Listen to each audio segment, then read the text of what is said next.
رخص الدولة، يعطونا رخص الدولة، نحن بدنا رخص، نحن بدنا نرخص، نحن مش ضد القانون. بعد إقدام القضاء على إقفال مكاتب البورصة في منطقة النبطية وتوقيف أصحاب هذه المكاتب، قام أهالي أصحاب المكاتب باعتصام أمام السراي الحكومي في المنطقة، مؤكدين التوجه نحو التصعيد في حال عدم تحرك الجهات المعنية. أطلب الأول الإفراج عن المعتقلين كسرا، شمعت محلاتهم فهمنا، أوكي دفعوا كفالات مالية فهمنا، عم يشتغلوا مش نظامية برأيهم كمان فهمنا، فرجوا عنهم لأنه هن ما سرقوا مثل البنوك، مثل كل البنوك، ولا نهبوا ولا في شكوى من 1% عليهم.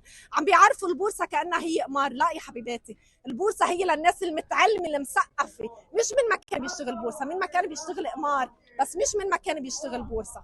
البورصة مرخصة، بس نحن كوننا جنوبية وكنا النقطة المستضعفة ما في لنا رخص. طيب بس نحن حنساعد. أنا بطالب القاضي فاتن عيسى بالدرجة الأولى لو سمحتي، نحن حتى بعد ما نفوت بتصعيدات جربتوا تلتقوا فيها؟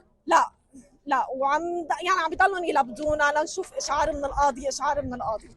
بحال ما صار في إفراج عنهم بهيدي الفترة، نحن حنساعد. شو حتعملوا؟ نحن حنساعد، النبطية كلها حتتسكر، نحن حنساعد، نحن مش واحد واثنين، اللي جوا 10 أشخاص من أحسن الأشخاص بالجنوب، بينرفع فيهم الراس، مش نحن اللي بنعتقل، نحن حنساعد ومش فالين من هون.